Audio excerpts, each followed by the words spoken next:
Hey, how's it going, everybody? Lawler here. It's been a bit since we've talked about the Intel World Open. So much to the fact that not only are Open Qualifier 2s finished, but we also have the closed qualifiers finished. I figured it was a good idea to kind of put everything together for you all and then talk about what's coming up 2 weeks from now, because there is a bit of a break until we get into kind of the final playoff events for each region where everything's broken down. The nice thing for you guys is I've pretty much organized it in a spreadsheet, so everything you need is in one spot. You don't have to go searching through Liquipedia. So I'm going to catch you guys up on the results, talk about what's coming up, as well as the closed qualifier results, and then showcase a pairing of everything of like, yo, this is who's competing, this is for how much, basically all the details that you need to know in case you haven't been able to pay attention to the ridiculousness that is the schedule of IWO.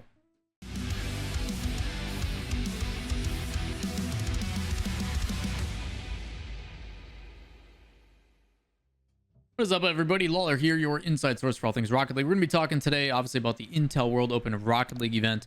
$250,000 on the line. It's slowly coming down to the end. We're actually in a 2-week break before we get into the kind of final event where the regions are playing against each other in the like regional event, which is all supposed to be a world championship kind of situation, but that's besides the point. COVID has kind of ruined this whole event, in my opinion. But there has been a lot of problems. So before we get into that, actually something a little bit different for you today. For the first time on the channel here, we actually have a sponsor. And for the sponsor today, it actually, part of the reason why I'm doing this, it goes along with my everyday life. I've been trying to simplify my life to the much as possible, with you guys knowing how much work and kind of stuff that I've been doing between the TV show and everything else. I've been trying to make life easier, and that includes something as simple as my wallet.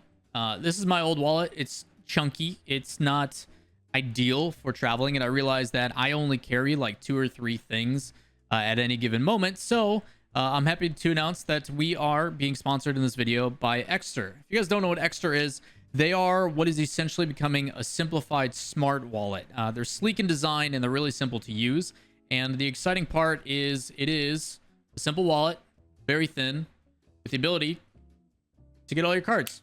And that's it. It's really, really easy. It's really fast and secure. And the best thing about that is, for anybody who's forgetful, they also do a solar charged card reader. So if you need the ability to find your wallet, you can attach this on the product itself and link it to an application. So if you need to do like a find my wallet option, you can do so. And the fact that it's solar charged means that it doesn't run out of battery, and it's good for those that are maybe a bit forgetful. So super cool to have it. I've been using it for a couple weeks now, and the fact that it's literally that thick is absolutely fantastic. If you'd like to check out some of their other products like wallet clips and everything else, you can find those in the link down below in the description, or that is somewhere displayed over here. Now, the Intel World Open, like I mentioned the last time we talked about it, we talked about Open Qualifier 1. We are done with Open Qualifier 2, and I feel like the easiest way to do this is actually with a document that I have created. Now, as you can see, this is a document that I have linked in the description down below as well, but it has everything organized based upon when people are playing, how they're playing, as well as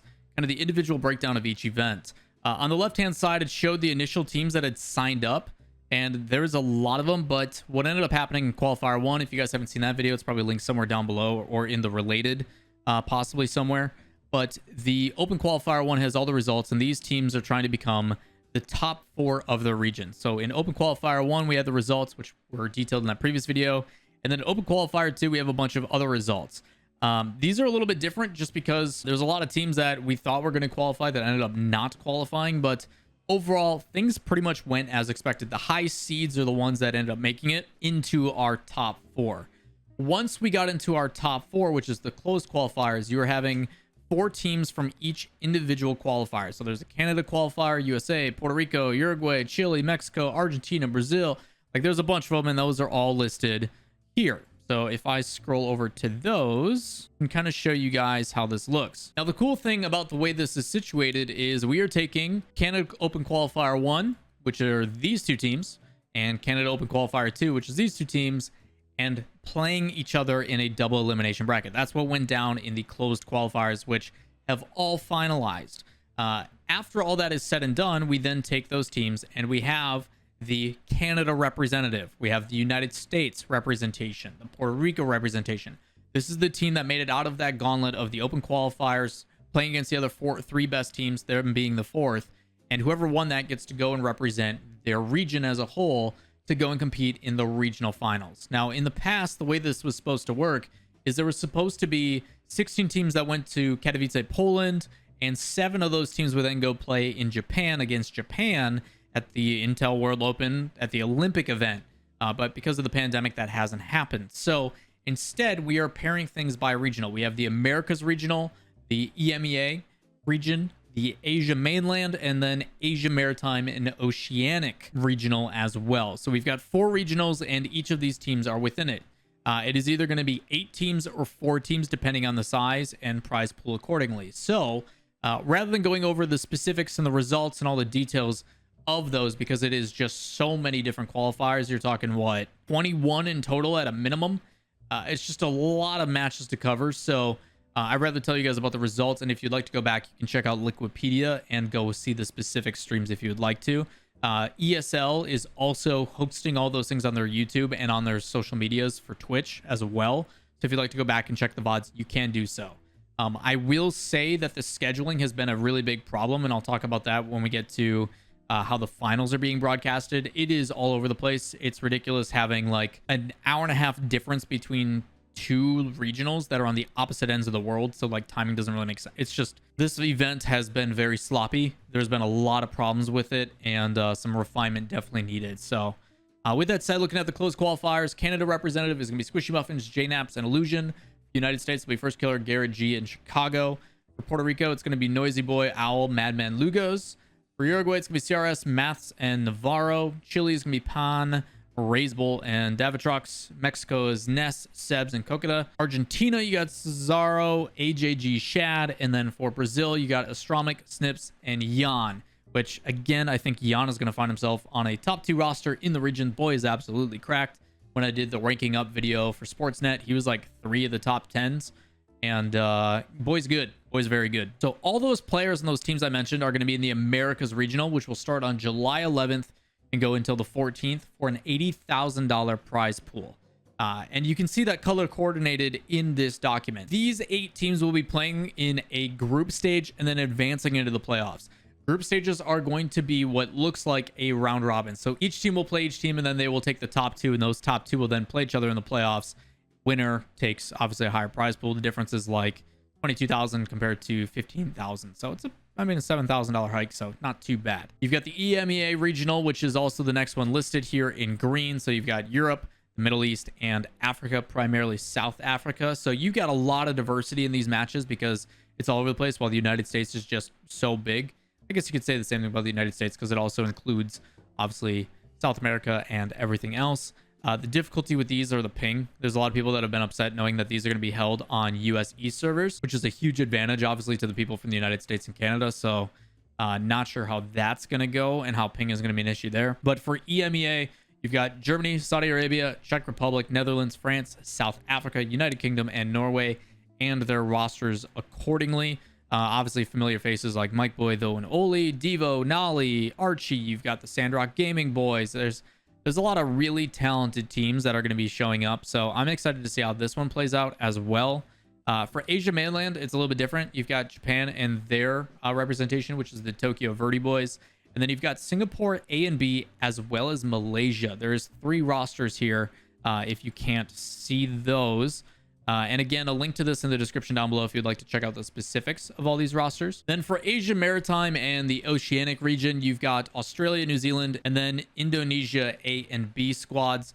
Ground Zero, Kami, who's with Renegades, also is from New Zealand, not Australia, so he's playing with a different roster. So they ended up qualifying, and congrats to them there. But the difference is these 2 regions are 45,000 because there's only 4 teams instead of 8. That gives you your prize pool of $250,000 total.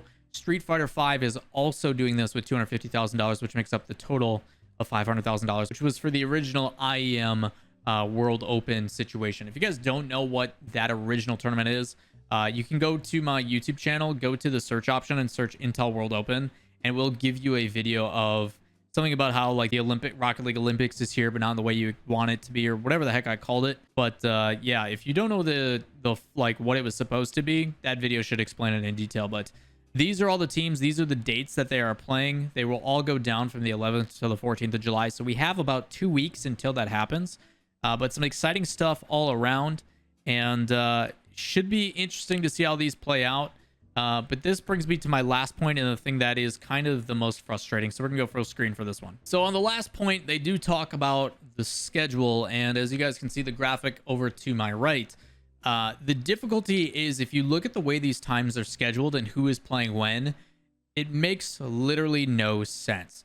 There is times where a team who is on the complete opposite side of the world is playing an hour and a half after another team. So you're going from one fan base that's on that side of the world to another fan base that's on the other side of the world, and it completely makes no sense when it comes to like viewership times and how things are coordinated.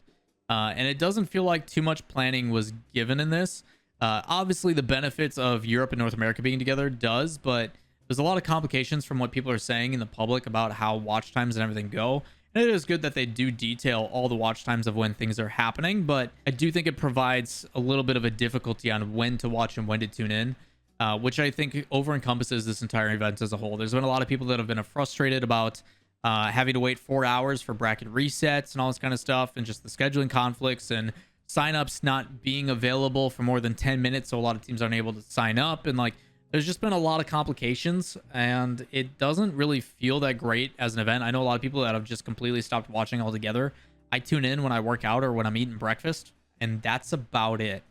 Which is unfortunate because this was supposed to be an Olympic event. This was supposed to be this huge, grandiose, go represent your country and like all this kind of. It was supposed to be super cool, and it's just the pandemic is obviously the big outlier. But even though the studio and the production and what they're doing is really cool, it all falls flat because of how poorly organized some of this stuff is, which is unfortunate because you want it to be the best of the best, and it just hasn't really lived up to that. There's a lot of players frustrated about it. I can tell you as a viewer, I've got kind of a bad taste in my mouth about it just because of the way that stuff has been going and seeing the frustrations from people actually having to play in it. And hopefully with 2 weeks of a break, because I know a lot of the guys over in Poland who are broadcasting this have 2 weeks off to kind of just sit and relax. I hope they do take some of that time to discuss with production, make sure that the final days are good, because there's been audio issues, there's been some production problems that I don't know if everybody's recognized, but I have, and it's just I want this finals to at least be the level that it's supposed to be, because there is some really good teams competing in this down to the wire, and it'll be cool to see indirectly which region is the best, even though I do think this should have happened on Worlds, and that's kind of a pipe dream at this point, but it is what it is. So ultimately I'm curious on what you all think. Are you going to tune in? Are you going to watch? I'm curious to hear what you have to say. Let me know in the comments down below about your thoughts on the Intel World Open. If you've been watching it, if you got a certain team you're cheering for. Obviously, there are some fan favorites out there. I think for the United States, Team Murica with Garrett G Chicago and First Killer is extremely good, and should be fun to watch them compete against others. So I'll tune into a couple here and there, but I will say that this weekend in particular, during this week, I will be doing a secret project that I can't tell you guys about yet, but I'm excited for it. So with that said, if you guys do enjoy the content, as always, give it a thumbs up, hit subscribe, turn on notifications, and we'll see you in the next one. Peace.